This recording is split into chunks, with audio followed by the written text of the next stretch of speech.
ಹುಟ್ಟಿದರೆ ಕನ್ನಡ ನಾಡಲು ಹುಟ್ಟಬೇಕು, ಮೆಚ್ಚಿದರೆ ಕನ್ನಡ ಮಣ್ಣ ಮೆಟ್ಟಬೇಕು. ನಮಸ್ಕಾರ, ಎಲ್ರಿಗೂ ಸ್ವಾಗತ. ಹೊಸ ದೆವ್ವದ ಕಥೆಯೊಂದಿಗೆ ಎಲ್ಲರೂ ಚೆನ್ನಾಗಿದ್ದೀರಾ ಅಂತ ಅಂದ್ಕೊಂಡಿದ್ದೀನಿ.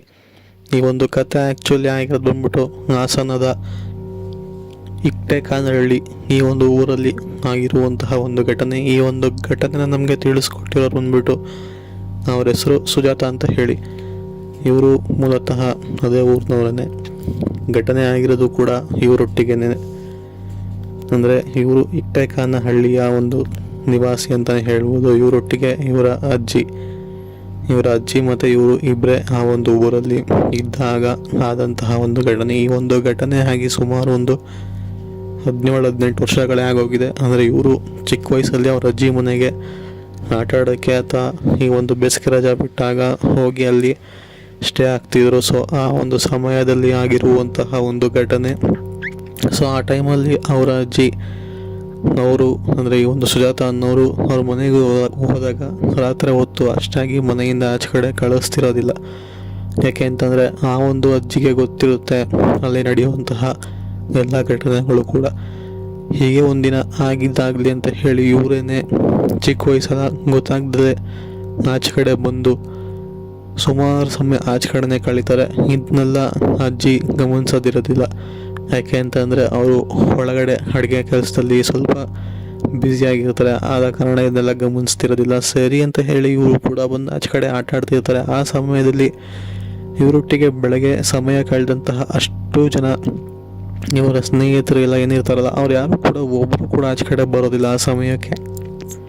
ಸರಿ, ಯಾಕೆ ಯಾರು ಆಚೆ ಕಡೆನೇ ಇಲ್ವಲ್ಲ, ನಾನು ಬರೀ ನನ್ನೊಬ್ರಿಗೆ ಮಾತ್ರ ಆಚೆ ಕಡೆ ಬಿಡಲ್ಲ ಅಂತ ಹೇಳಿ ಅಂದ್ಕೊಂಡಿದ್ದೆ. ಆದರೆ ಇಲ್ಲಿ ನೋಡಿದ್ರೆ ಯಾರಿಗೂ ಕೂಡ ಆಚೆ ಕಡೆ ಬಿಡ್ತಿಲ್ಲ. ಇದು ಯಾರೂ ಕೂಡ ಆಟ ಆಡೋದಕ್ಕಿಲ್ಲ ಎಷ್ಟೊತ್ತು ಅಂತ ಒಬ್ಬಳೇ ಸಮಯ ಕಳೀಲಿ ಅಂತ ಹೇಳಿ ಇವರು ಕೂಡ ಹಿಂತಿರುಗಿ ವಾಪಸ್ ರೋಡಿಂದ ಮನೆಗೆ ಹೋಗಬೇಕಾದ್ರೆ ಅವರ ಮನೆ ಬಂದ್ಬಿಟ್ಟು ಹಂಚಿನ ಮನೆ. ಸೊ ಅವರ ಮನೆ ಮೇಲ್ಗಡೆ ಅವರಿಗೆ ಒಂದು ಕಪ್ಪು ಬೆಕ್ಕು. ಈ ಹಿಂದೆ ಆ ಊರಲ್ಲಿ ಆ ಒಂದು ಬೆಕ್ಕನ್ನ ಅವರು ನೋಡಿರೋದೇ ಇಲ್ಲ. ಸೊ ಕರಿಬೇಕು, ಕೆಂಪಾದಂತಹ ಕಣ್ಣುಗಳನ್ನ ಗಮನಿಸ್ತಾರೆ. ಇದ್ಯಾವುದು ಹೊಸ ಬೆಕ್ಕು ನಮ್ಮ ಮನೆ ಹಂಚ ಮೇಲೆಲ್ಲ ಓಡಾಡೋದಿದೆಯಲ್ಲ, ಯಾವುದೋ ಮೋಸ್ಟ್ಲಿ ಬಂದಿರಬೇಕೇನೋ ಬಿಡು ಅಂತ ಹೇಳಿ ಅಷ್ಟೊಂದು ಗಮನ ಕೊಡೋದಲ್ಲ ಇವರು ಕೂಡ ಒಳಗಡೆ ಹೋಗ್ಬಿಟ್ಟು ಅವ್ರ ಅಜ್ಜಿ ಹತ್ರ ಕೂತ್ಕೊಂಡು ಬೇರೆ ಬೇರೆ ಥರನೇ ಮಾತಾಡ್ತಿರ್ತಾರೆ. ಇದಾಗ ಸ್ವಲ್ಪ ಹೊತ್ತಾದ್ಮೇಲೆ ಊಟಕ್ಕೆ ಕೂಡ ಕರೀತಾರೆ. ಊಟನ ಕೂಡ ಮಾಡ್ತಿರ್ಬೇಕಾದ್ರೆ ಮತ್ತೊಮ್ಮೆ ಹಂಚಿನ ಮೇಲ್ಗಡೆ ಏನೋ ಓಡಾಡೋ ಥರ ಅವ್ರಿಗೆ ಭಾಸವಾಗುತ್ತೆ. ಅದಕ್ಕೆ ಆ ಒಂದು ಅಜ್ಜಿ ಜೋರಾಗಿ ಬೈಯಕ್ಕೆ ಕೂಡ ಶುರು ಮಾಡ್ತಾರೆ. ಹಾಗೆ ದೇವರ ನಾಮನ ಕೂಡ ಜಪಿಸ್ತಾ ನೆನೆಸ್ಕೊತಾ ಇರ್ತಾರೆ. ಸೊ ಇದನ್ನೆಲ್ಲ ಗಮನಿಸಿದಂತಹ ಸುಜಾತ ಅನ್ನೋರು, ಇಲ್ಲ ಮೇಲ್ಗಡೆ ಯಾವುದೋ ಒಂದು ಕಪ್ಪು ಬೆಕ್ಕು ಓಡಾಡ್ತಿದ್ದ, ನಾನು ನೋಡಿದೆ ಅಂತ ಹೇಳಿ ಅಜ್ಜಿಗೆ ತಿಳಿಸ್ಕೊಡ್ತಾರೆ. ಸೊ ಅಲ್ಲೇ ನೋಡಿ ಎಡವಟ್ಟಾಗಿದ್ದು, ಅಜ್ಜಿಗೆ ವಿಷಯ ಮೊದಲೇ ಗೊತ್ತಿದ್ದ ಕಾರಣ ಸೊ ಇನ್ನು ನೀನು ಈ ಊರಲ್ಲಿರೋದು ಸರಿಯಲ್ಲ, ನಾಳೆ ಬೆಳಗ್ಗೆನೇ ಎದ್ದ ತಕ್ಷಣ ನಿನ್ನ ದೇವಸ್ಥಾನಕ್ಕೆ ಕರ್ಕೊಂಡು ಹೋಗ್ತೀನಿ, ಆದಷ್ಟು ಬೇಗ ಊಟ ಮಾಡಿ ಯಾವುದ್ರ ಬಗ್ಗೆನೂ ಕೂಡ ಗಮನ ಕೊಡಬೇಡ, ಮಲ್ಕೊ ಅಂತ ಹೇಳ್ತಾರೆ. ಇದನ್ನೆಲ್ಲ ಕೇಳಿದಂಥ ಸುಜಾತಾಗೆ ಚಿಕ್ಕ ವಯಸ್ಸಾಗಿದ್ದ ಕಾರಣ ಬಿಡುಗೇನೋ ಎದುರಿಸಾಗಿ ಹೇಳ್ತಿರ್ಬೇಕು ಅಂತ ಹೇಳಿ ಅವರು ಕೂಡ ಸುಮ್ಮನೆ ಹೆದರ್ಕೊಂಡು ಹಾಗೆ ಇರ್ತಾರೆ. ಸರಿ, ಊಟ ಎಲ್ಲ ಮುಗಿಯುತ್ತೆ. ಆಚೆ ಕಡೆ ಬಂದು ಕೈ ತೊಳೆಯೋಣ ಅಂತ ಹೇಳಿ ಆಚೆ ಕಡೆ ಹೋಗ್ಬೇಕಾದ್ರೆ ಅಜ್ಜಿ, ಆಚೆ ಹೋಗ್ಬೇಡ, ತಟ್ಟೆಲ್ಲೇ ಕೈ ತೊಳ್ಕೊ, ನಾನೇ ತೊಗೊಂಡೋಗಿ ಹಾಕ್ತೀನಿ ಅಂತ ಹೇಳಿ ಒಳಗಡೆ ಕೈ ತೊಳಿಸಿ ಅವ್ರನ್ನ ಒಳಗಡೆ ಇರೋದಕ್ಕೆ ಹೇಳ್ತಾರೆ. ಆದರೆ ಅಜ್ಜಿ ಮಾತ್ರ ಆ ಒಂದು ಕೈ ತೊಳೆದಿರುವಂತಹ ತಟ್ಟೆನ ತೊಗೊಂಡೋಗಿ ಆಚೆ ಕಡೆ ಹಂಚಿನ ಮೇಲೆ ಎಸಿತಾರೆ.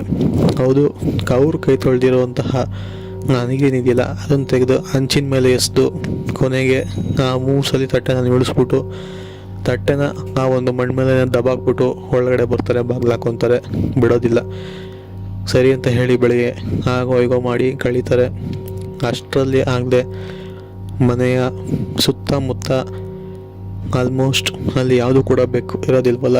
ಸೊ ಆ ಒಂದು ಕಪ್ಪು ಬೆಕ್ಕು ಏನಿದೆಯಲ್ಲ ಅದು ಆ ತಟ್ಟೆನ ಬಂದು ಮೂಸ್ತಿರುತ್ತೆ. ಇದನ್ನು ನೋಡಿದಂತಹ ಅಜ್ಜಿ, ಇಲ್ಲೇನೋ ಎಡವಟ್ ಆಗೋದಂತೂ ಗ್ಯಾರಂಟಿ ಅಂತ ಹೇಳಿ ಆ ಒಂದು ಬೆಕ್ಕನ್ನ ಓಡಿಸ್ಬೇಕು ಅಂತ ಹೋಗ್ತಾರೆ. ಇದ್ದಕ್ಕಿದ್ದಂಗೆ ಬೆಕ್ಕೆ ಮಾಯ ಹೋಗುತ್ತೆ. ಸೊ ಆ ಸಮಯ ಕರೆಕ್ಟಾಗಿ ಸುಜಾತ ಅವರು ಕೂಡ ನೋಡಿರೋವಂಥದ್ದು ಬೆಕ್ಕು ಇದ್ದಕ್ಕಿದ್ದಂಗೆ ಮಾಯ ಆಗಿರೋವಂಥದ್ದು. ಆದಾಗ ಇವ್ರಿಗೆ ಏನು ಮಾತಾಡಬೇಕು ಅಂತಲೂ ಗೊತ್ತಾಗಲ್ಲ, ಲಿಟ್ರಲಿ ಮಾತೇ ಬರಲ್ಲ. ಇದ್ದಕ್ಕಿದ್ದಂಗೆ ಹೆಂಗೆ ಮಾಯ ಆಯಿತು ಅಂತಲೂ ಕೂಡ ಗೊತ್ತಾಗೋದಿಲ್ಲ. ಸರಿ ಅಂತ ಹೇಳಿ ಅಜ್ಜಿ ಅವರ ಅಜ್ಜಿ ಬಂದ್ಬಿಟ್ಟು ಸುಜಾತ ಅವ್ರನ್ನ ದೇವಸ್ಥಾನಕ್ಕೆ ಕರ್ಕೊಂಡೋಗಿ ತಾಯ್ತಾನ ಕಟ್ಟಿಸಿ ಪೂಜೆ ಮಾಡಿಸ್ಬಿಟ್ಟು ಕೊನೆಗೆ ದೃಷ್ಟಿ ತೆಗೆಸ್ಬಿಟ್ಟು ಅಲ್ಲಿ ಕರ್ಕೊಂಡೋಗಿ ವಾಪಸ್ ಅವ್ರ ಮನೆಗೆ ಬಿಟ್ಬಿಟ್ಟು ಇವರು ಬರ್ತಾರೆ.